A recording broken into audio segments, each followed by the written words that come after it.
Di sini akan kita review kaitannya dengan standarisasi kandang kita di Margono Farm, mulai dari tinggi makanan, lebar kandang. Ini khusus untuk yang kita mengatasi kondisi kambing kembung atau keracunan. Itu dulu kita memakai pakai soda, ataupun kalau orang sekitar sini dulu pakai vanili juga dicampur air, itu diminumkan biar bisa kentut serta bisa mengunyah. Itu kalau kita pakai, kita trial kemarin untuk penyakit kembung, kita minumkan VCO. Bismillah. Assalamualaikum warahmatullahi wabarakatuh.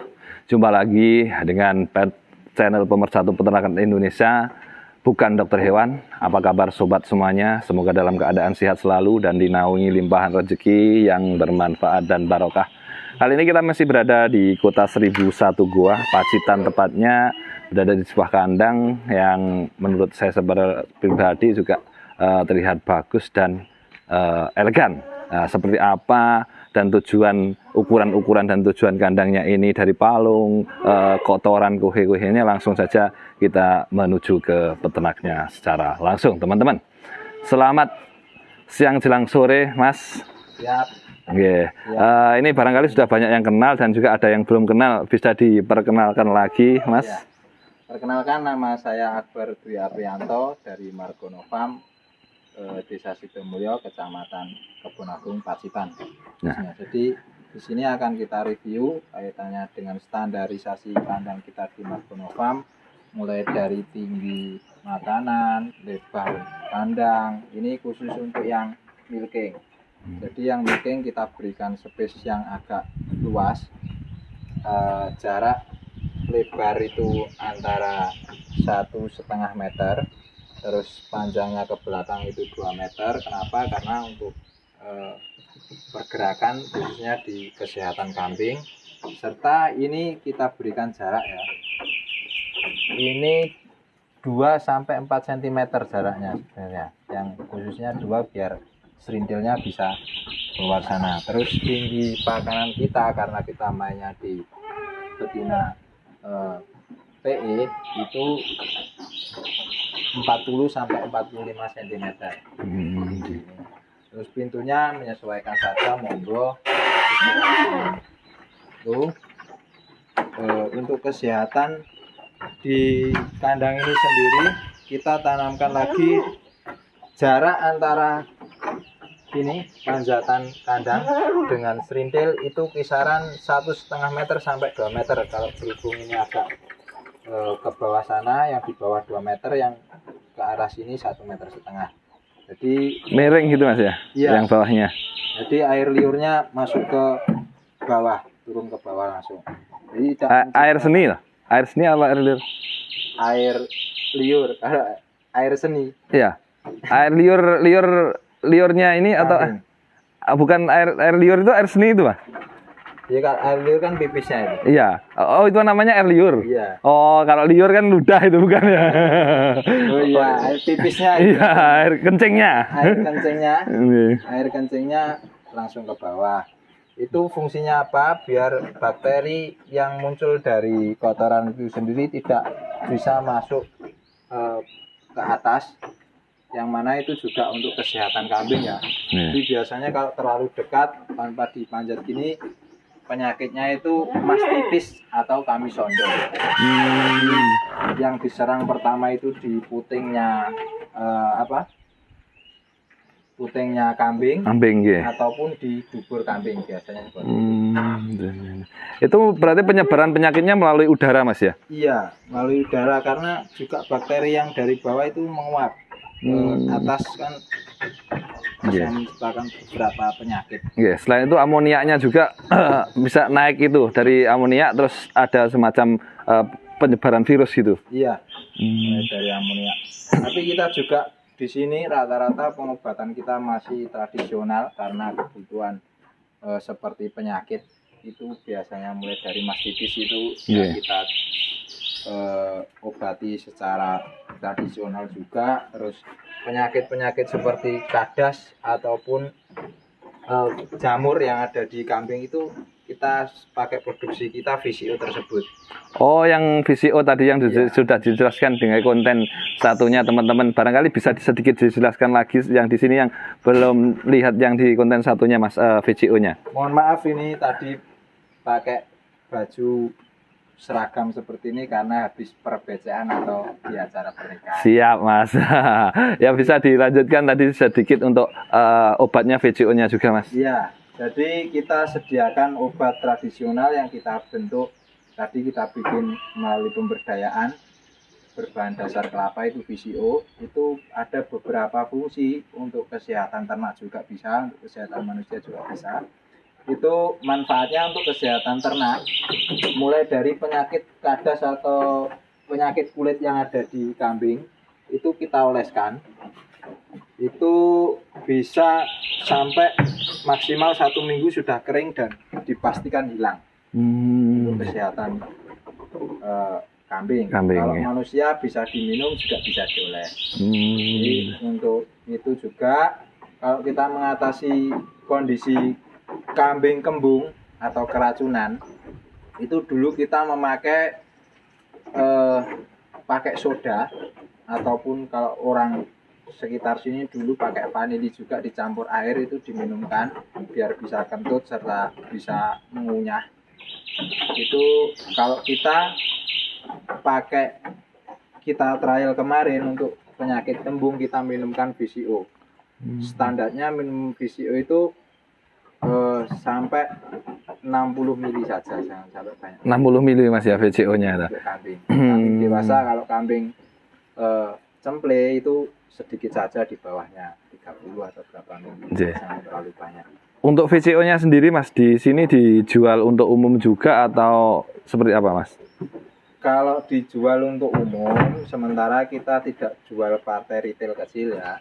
Jadi kita masih setar ke pabrik karena kita udah ada komitmen atau kerjasama dengan pabrikan. Jadi kita tidak retailkan, akan tetapi kita kalau teman-teman mau bikin VCO itu kita ajarkan. Malah diajarkan gitu ya? Saya ajarkan untuk pembuatan VCO menggunakan kelapa. Ya barangkali nanti ada teman-teman yang berminat belajar bisa Mas ya? Siap, bisa datang ke sini, bisa melalui kelompok. Saya siap mendampingi tanpa biaya. Tanpa biaya, sampai serven Mas ya. Nah, siap. Ya mudah-mudahan itu bisa bermanfaat nantinya untuk jenengan secara pribadi. Nah, dan itu dari perawatan Mas, perawatan kambing-kambingnya sendiri dengan standar kandang yang memenuhi SNI juga. Dari perawatan yang lain di sini seperti apa Mas, vitamin ataupun pemberian pakannya? Ya, jadi ini untuk kebutuhan serat ya, kita sampaikan. Tetap mereka membutuhkan hijauan. Para ternak kita juga memberikan hijauan.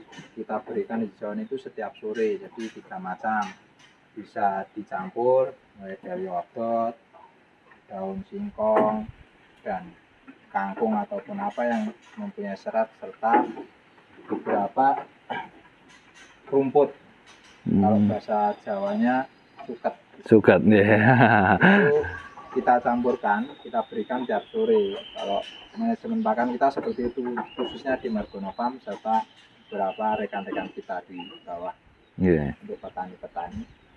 Itu di pagi hari kita berikan komboran kemel-kemel agak kering, jadi tidak basah dan tidak kering sepenuhnya. Kita berikan komboran itu secukupnya. Kalau 1 ekor kambing kita mainnya, kenapa kambing kita agak kurus-kurus, karena kambing betina ini kalau terlalu gemuk mereka tidak bisa produksi, tidak timbul birahi dan juga tidak menghasilkan susu serta tidak bisa menghasilkan anak. Jadi kelihatan kurus tapi sehat. Jadi kita berikan porsinya itu 1 ekor kambing itu setara 2 gelas yang 150 milian. Pemberian pagi sama sore. Jadi kalau yang pagi itu 2 gelas berarti 300 mili. 300 gelas besar itu. Kalau untuk sore hari karena kita berikan di jam 3 sore itu kita berikannya setengahnya lagi. Jadi 150 mili atau 150 gram saja. Setelah itu cukupnya, setelah itu jam 5 kita berikan pakan hijauan tadi. Jadi ini berhubung belum waktunya, jadi belum kita berikan makan ya. Tapi nanti bisa diterapkan untuk pemberian pakannya. Nah ini Mas, untuk pakan-pakannya tadi, pakan hijauannya apa saja yang digunakan di sini? Kalau pakan hijauannya di sini campurannya itu yang pasti setiap hari itu ada rumput, rumput sawah ada satu itu. Kedua bisa rumput odot, terus daun ketela atau rambanan, atau bisa daun-daun seperti pakcong dan lain-lain. Jadi bisa kita, yang penting satu hari itu ada 3 macam kita campur. Yang dimixingkan ya. Fungsinya untuk apa sih Mas? Mixing pakan itu tidak menggunakan misalkan satu hijauan, daun singkong saja atau klerisese saja. Kalau kok harus dicampur 3 jenis ini? Iya, jadi kebutuhan di hewan itu sendiri. Kenapa kita mixing? Karena kebutuhan di hewan itu sendiri juga selain butuh protein saja, mereka juga butuh serat. Selain itu kan kita juga memaksimalkan dari mungkin serat pakan yang di rumput itu kan bisa kita mixing, karena apa? Secara porsinya biar mereka setiap hari bisa terpenuhi. Jadi tidak hari ini cuma terpenuhi protein, besoknya lagi baru terpenuhi serat. Itu kita tanamkan seperti itu biar saling ada keseimbangan. Kembali ke kandang Mas. Di sini jenengan utarakan tadi kandangnya ketinggian, lebarnya, dan juga jarak antar yang ada di bawah atau keluarnya serintil ini seperti ini. Apakah ini standar khusus untuk milking berbeda dengan standar khusus untuk fattening ataupun breedingnya? Iya, jadi ini tadi yang saya sampaikan, ini manajemen juga, manajemen kandang serta manajemen kesehatan untuk milking. Tapi kalau beda lagi untuk fattening. Fattening itu menurut kami dari Margono Farm itu tidak butuh ruang yang agak lebar, luas. Karena apa? Mengurangi dari pergerakan mereka. Jadi lebih agak mepet sedikit, yang penting bisa berputar ke kanan ke kiri. Mungkin di 1 meter saja, 1 ekor itu mencukupi kalau untuk fattening. Tapi kalau untuk milking itu untuk menjaga stabilitas mereka biar tidak stres, itu kita berikan lebarnya itu 1,5 meter, panjangnya ke belakang 2 meter itu seperti itu. Berarti cocok juga untuk breeding ini Mas, bisa dikatakan. Kalau ini milking itu kaitannya dengan breeding. Jadi kalau kita main breeding saja tanpa kita manfaatkan susunya, ya cuannya kurang. Makanya kalau kita main milking itu bonusnya hasil dari breeding. Semplene kur bonus. Kalau untuk susu itu bisa mengcover pakan serta untuk tenaga ramban. Belum lagi nanti serintilnya itu dimanfaatkan juga ke arah integrated farming di pertanian dan perkebunannya Mas ya. Iya betul. Jadi sebenarnya dari peternakan ini sendiri kalau kita mainkan semua itu tidak ada yang cuma-cuma atau yang mubazir. Mulai dari yang saya sampaikan tadi untuk susu itu bisa mengcover untuk pemberian pakan, membackup pemberian pakan, juga di serintil itu sendiri untuk kita limbahnya kita manfaatkan untuk kebutuhan pupuk, yang mana berkesinambungan bisa untuk pupuk dari kesediaan pakan ternak ataupun kesediaan pakan kita di sektor pertanian. Amin ya. Itu barangkali yang sedikit ini bisa bermanfaat Mas. Untuk Margono Farm sendiri kandangnya yang ini baru Mas ya. Intinya yang kedua ini. Ya, yang ini yang kedua di tahun 2020. Kalau yang pertama ini dulu. 2019 awal ini. Oh iya di sini Mas ya. Kalau yang di sini ini juga milking juga. Ya, ini ada beberapa milking juga. Ya, karena ini standarnya belum sesuai yang saya sebutkan tadi, masih ini pakai kandang lawas, kandang lama. Tapi ini ada senior atau mbaknya kandang Margono Farm. Ini namanya Bimo Suci. Dulunya di usia 1 sampai 3 tahun ini bagus dan ganteng. Nah, sekarang sudah tidak punya gigi dan bulunya mulai rontok, itu karena usianya juga sudah lanjut usia. Makanya ini saya rawat sampai nanti di ujung usia mereka.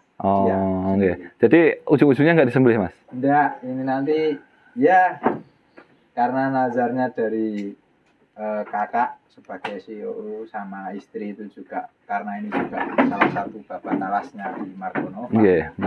Dan yang membawa nama Margonova mulai awal juga Bimo Suci ini, ya kita ikrarkan ini nanti kita rawat sampai tutup usianya. Iya, Mas. Kemarin saya juga ada pertanyaan Mas Nun Sewu, Mas ya. Saya tanyakan ke jenengan saat ini.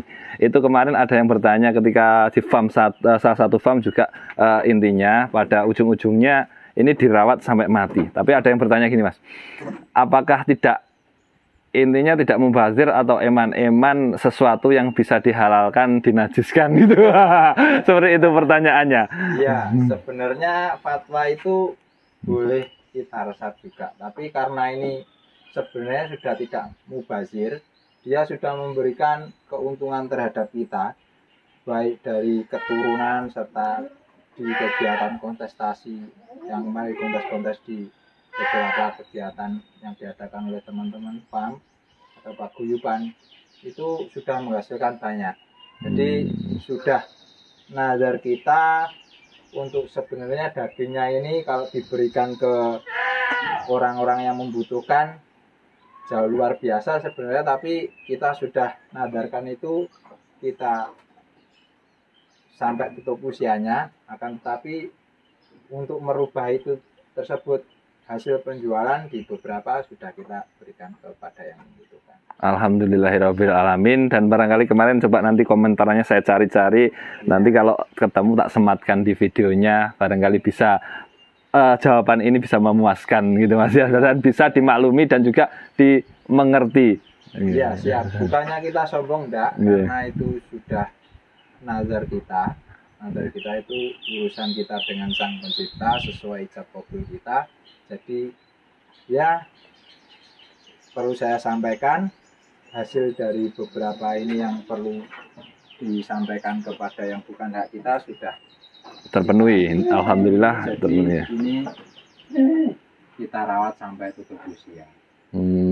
Ya, Mas Akbar, mungkin itu yang bisa kita berikan atau kita bisa pertemuan kita kali ini. Barangkali nanti ada waktu di lain kesempatan, insya Allah kita lanjut lagi. Nah, semoga yang sedikit ini bermanfaat, Mas. Barangkali dari Mas Akbar sendiri secara pribadi untuk peternakan Indonesia secara keseluruhan ada yang mau disampaikan, Mas? Ya, kalau untuk peternakan Indonesia kita giatkan lagi, kita maksimalkan lagi untuk peternak di Indonesia. Karena apa? Potensi di Indonesia ini sendiri sangat luar biasa, dan di luar Indonesia atau di luar negeri tidak mempunyai potensi yang ada di kita. Jadi perlu kita manfaatkan semaksimal mungkin, tapi juga kita butuh ke depan memikirkan bagaimana jangka panjang nasib bumi kita di Indonesia juga. Amin. Terus semangat, kita terus belajar, jangan sampai kita menoleh ke belakang. Boleh menoleh, akan tetapi tidak boleh kembali ke belakang. Kita terus maju ke depan, kita bisa bangkit, kita pasti menang. Amin, amin ya rabbal alamin. Terima kasih banyak Mas Akbar, makin lancar barokah peternakannya. Dan terima kasih juga bagi sobat bukan dokter hewan dimanapun Anda berada yang sudah melihat video ini dan yang sudah subscribe. Kita ucapkan banyak-banyak terima kasih. Yang belum subscribe, saya tidaklah mengapa. Yang paling penting adalah dinyalakan loncengnya sehingga bisa mengikuti kisah-kisah inspiratif seputar dunia hewan selanjutnya dari channel Pemersatu Peternakan Indonesia bukan dokter hewan. Assalamualaikum warahmatullahi wabarakatuh.